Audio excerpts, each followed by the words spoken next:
We are going to start our new chapter, that is chapter number 2, economic legacy of Pakistan, which is on page number 8. Our first topic is impact of British rule of Muslims. ठीक है, मुसलमानों की हुकूमत के ऊपर Britishers के क्या असरात थे, किस तरह से जो है मुस्लिम डिनासिटी का जो है वो ख़ात्मा हुआ, ब्रिटिशर्स ने किस तरह से इसको ओवरकम किया, ये सारा जो है हम इसके अंदर पढ़ेंगे. So Mughal empires of South Asia came to an end by British East India Company and Hindu Rajas. These Britishers came to India for trade, but their planning was different. ठीक है ना, क्यों आए थे ये लोग? ट्रेड के लिए आए थे. सबसे पहले जो थे ब्रिटिश ईस्ट इंडिया कंपनी जो थी वो ट्रेड के लिए आई थी इंडिया के अंदर. ठीक है, और बट उनकी प्लानिंग जो थी वो क्या थी, वो डिफरेंट थी. They just want to overcome Mughal empires के ऊपर जो है वो हुकूमत करना चाहते थे, उनको ओवरकम करना चाहते थे. ठीक है, तो व्हाट हैपन कि असल में ये जो आए थे ट्रेड के बहाने से आए थे, but they did not use to trade at the time ना, but they were planning how to overcome the Mughal empires. And at the time Mughal empire was at their peak. ठीक है ना, वहाँ पे उस टाइम पे क्या था कि मुग़ल एम्पायर्स जो थे वो अपनी हुकूमत के बहुत ही पीक पॉइंट पे थे. ठीक है, और जो है ब्रिटिशर्स और हिंदूज जो थे उन्होंने सबसे पहले अपने फ्रेंडली रिलेशंस मेंटेन किए मुग़ल एम्पायर से, ताकि वो ये बात समझ सकें, वो ये बात अंडरस्टैंड कर सकें कि they just only here for trade. They इनका मतलब जो था कुछ और नहीं था. ठीक है, but their planning was very different ना. They just only want to overcome the Mughal empires. ठीक है, क्योंकि वो सिंसियर नहीं थे, वो ऑनेस्ट नहीं थे, but they were back biters. ठीक है, ताकि जो है वो पीठ पीछे से वार करके मुग़ल एम्पायर्स को जो है वो ख़त्म किया जा सके. ठीक है, तो ये हमारे पास क्या था कि impacts of British rules of Muslims थे कि ब्रिटिश हिंदूज टुक एडवांटेज जो था उन्होंने लिया था जब आपस में इनकी लड़ाइयाँ शुरू हो गई थी मुग़ल एम्पायर्स के दरमियान. दे defeated and turn them out. ठीक है, किसने किसको डिफीट कर दिया था? ब्रिटिश और हिंदूज ने इसका फ़ायदा लिया था. And they defeated and turn them out from offices, trades and different sectors na. And British favored Hindus in all sectors of economy, but they didn't favor to Muslims. Why they didn't favor to Muslim? क्योंकि वो चाहते ही नहीं थे कि मुसलमान जो है वो आगे तरक्की करें, आगे जा सकें. तो इसीलिए वो सिर्फ चाहते थे कि ब्रिटिशर्स जो है वो सिर्फ फेवर कर देते हैं हिंदूज़ को. ठीक है, सारे इकोनॉमी में. And in this way there was no development Muslim areas, and in Hindu areas they were developing and modifying. बस वो ये चाहते थे कि ये सब लोग जो है मुसलमान जो है वो सिर्फ मिलिट्री ज्वाइन कर सकें, ताकि they make them obedient to fight for British army ना, कि वो उनके ब्रिटिश आर्मी के लिए लड़ सकें और वो उनके ओबीडियंट बन के, उनके ताबेदार बन के रह सकें. After a long struggle Pakistan came to win. You all people know कि कितनी जदोजहद के बाद जो है वो पाकिस्तान जो है वो वजूद में आया था. So our next topic is Pakistan economy at the time of independence. के इंडिपेंडेंस के टाइम पे पाकिस्तान की इकोनॉमी कैसी थी. ठीक है, आप लोग सब सुनते ही आ रहे हैं, अंदाज़ा ही होगा कि इंडिपेंडेंस के टाइम पे किस क्या हालात थे, लोग किस तरह से माइग्रेट करके इंडिया से पाकिस्तान आए थे. तो you all people can think कि उस टाइम इकोनॉमी के हमारे हालात क्या हो सकते हैं. ठीक है, जो मेन रीज़न क्या था हमारी पुअर इकोनॉमी का, क्योंकि ब्रिटिशर्स ने जितनी भी फेवर किया था, जितना भी उन्होंने डेवलपमेंट की थी, सारी हिंदू मेजॉरिटी एरियाज़ के अंदर की थी. मुसलमानों को वो कोई फेवर नहीं देते थे. दे जस्ट ओनली वांट कि मुस्लिम्स जो है वो मिलिट्री ज्वाइन कर सकें, ताकि they can do obedience for them ना, कि वो उनके लिए ओबीडियंट बन के रह सकें. ठीक है, और ब्रिटिश आर्मी के लिए लड़ सकें. ठीक है, तो जब पाकिस्तान जो है वो वजूद में आया, ठीक है, तो at the time of independence the economy was very poor. ठीक है, Britishers didn't progress and development in those areas where majority was Muslims ना. जहाँ मुसलमानों की तादाद ज़्यादा थी वहाँ पे उन्होंने कोई तरक्की का काम नहीं किया. ठीक है, this is the main reason that the economy was very poor, क्योंकि मुसलमान जो थे वो जानते ही नहीं थे. ठीक है, एजुकेशन से बहुत दूर थे, टेक्निकल एजुकेशन से बहुत दूर थे. इसीलिए eight the time of independence they were very few education institute. ठीक है, इंस्टीट्यूट ही नहीं थे उधर. ठीक है, एग्रीकल्चर सेंटर भी बहुत पुअर था. ठीक है, सारे सेक्टर्स जो थे वो बैड कंडीशंस में थे. Industrial units, factories were also very in bad condition, and there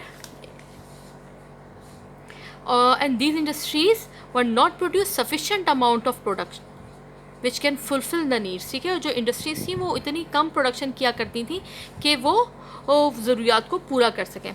in this way they planning that the our economy can not survive. इनकी प्लानिंग का पार्ट क्या था कि हमारी इकोनॉमी सर्वाइव ना कर सके एंड अवर मुल्क आवर कंट्री जो है वो हमारा सर्वाइव ना कर सके और यहीं से ना डाउनफॉल शुरू हो जाए.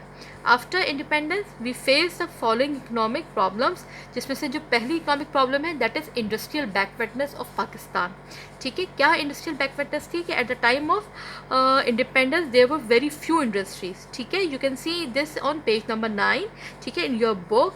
ठीक है, वजह मैं पहले ही डिस्कस कर चुकी हूँ कि why the industrial progress was poor, because के जो एजुकेशन थी वो नहीं थी, टेक्निकल एजुकेशन से बहुत दूर थे.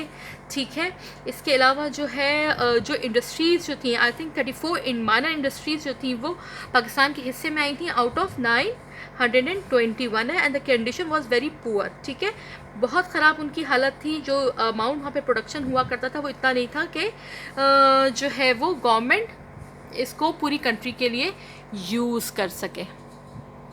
ठीक है, तो कॉजेज़ भी हम डिस्कस कर चुके कि क्या क्या कॉजेज़ थे इसके कि इंडस्ट्रियल बैकवर्डनेस के, कि पाकिस्तान इकोनॉमी जो थी वो उस टाइम पे बहुत बुरी हालत में थी.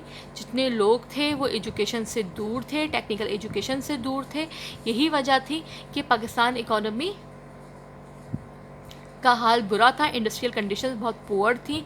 ठीक है, एक तो बहुत कम तादाद में थी, अराउंड जो है आपके पास 34 इंडस्ट्रीज़ जो थी वो पाकिस्तान के हिस्से में आई थी, किसमें से कितने में से 921 में से, और there condition was very bad थी. ठीक है, लेकिन अब चूँकि ये सिलसिला था और कंट्री को सर्वाइव भी करना था तो इसके लिए कुछ रिमीडियल जो है स्टेप लिए गए ताकि जो है हमारा इंडस्ट्रियल सेक्टर जो है वो सर्वाइव कर सके. You can see this remedial step on page number 10. So what is the first step? पहला जो है Pakistan industrial development corporation that is PIDC form किया गया.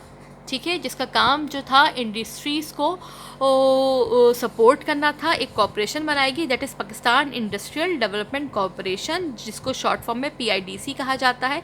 इसके अलावा इंडस्ट्रियल बैंक, सेकंड पॉइंट क्या है कि इस्टेब्लिशमेंट ऑफ इंडस्ट्रियल बैंक जो थे वो बनाए गए. ठीक है, इन्वाइट किया गया इनलैंड और फॉरेन जो है इन्वेस्टर्स को, ताकि वो आए यहाँ पर और आके इन्वेस्ट कर सके. इनलैंड और फॉरेन इन्वेस्टर्स से मतलब ये है कि जो विद इन कंट्री लोग इन्वेस्ट करना चाहते थे और जो बाहर से जो लोग आ रहे थे उन सबको ओपन इन्विटेशन दिया गया. ठीक है, साथ में उनको जो है टैक्सेस में छूट भी दी गई ताकि जो है ज़्यादा से ज़्यादा काम किया जा सके. ठीक है, और इसके अलावा क्या है हमारे पास कि the government has been paying full attention towards the newly education institute. Government ने ना सिर्फ लोन प्रोवाइड किया, बैंक्स डेवलप किए, PIDC फॉर्म किया, बल्कि एजुकेशन पे भी फोकस किया. न्यू एजुकेशन इंस्टीट्यूट और टेक्निकल सेंटर्स को भी जो है वो प्रोमोट किया गया ताकि लोग ज्वाइन कर सकें, नए कोर्सेज कर सकें, ताकि इंडस्ट्रियल सेक्टर में तरक्की हो सके. फिर उसके बाद क्या है कि the fourth point is the people of Pakistan have been motivated to adopt industrial profession. और लोगों को इस बात के लिए तैयार किया गया कि वो इंडस्ट्रियल प्रोफेशन को चूज़ कर सकें ताकि इंडस्ट्री जो है हमारी सर्वाइव कर सके. जोग्राफिकल सर्वे किए गए. आपको पता है कि Pakistan is a rich in minerals. ठीक है, ताकि इन मिनरल्स को यूटिलाइज़ कर सके, इंडस्ट्रियल सेक्टर यूनिट को बढ़ाया जा सके. ठीक है, ये सारे रिमीडियल स्टेप्स थे जो कि किए गए पाकिस्तान की इकोनॉमी कंडीशन को बेहतर बनाने के लिए. तो in this chapter we have discuss 3 topic. Number 1 is Pakistan economy at the time of independence, impact of British rule और मुस्लिम्स. ठीक है, आगाज़ कहाँ से हुआ था? जब ब्रिटिशर्स ने मुसलमानों को ओवरकम किया, तमाम सेक्टर से बाहर कर दिया, वहीं से डाउनफॉल शुरू हुआ था. ब्रिटिश मुग़ल एम्पायर्स के आपस के जो झगड़े थे उन्होंने उनके आपसी झगड़ों की वजह से अंदर से इतने टूट गए थे कि ब्रिटिश एम्पायर ने उनको ओवरकम कर लिया. उनको ओवरकम ना सिर्फ किया बल्कि उनको तमाम ऑफिस से, तमाम चीज़ों से बाहर कर दिया, सब पे कब्ज़ा कर लिया, बिकॉज के they just came over here to rule on the Muslim empires. ठीक है, उनका मकसद ही ये था, वो ट्रेड करने के लिए नहीं आए थे।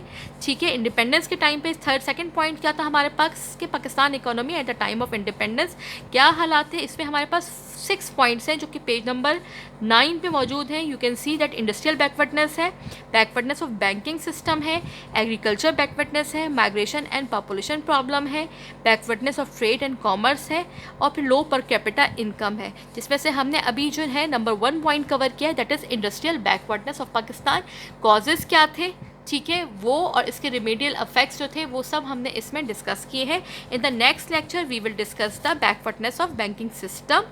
ठीक है, तो अभी हम आज का लेक्चर इसको यहीं एंड करते हैं। आई होप कि इसमें कोई प्रॉब्लम नहीं होगा आपको। Thank you.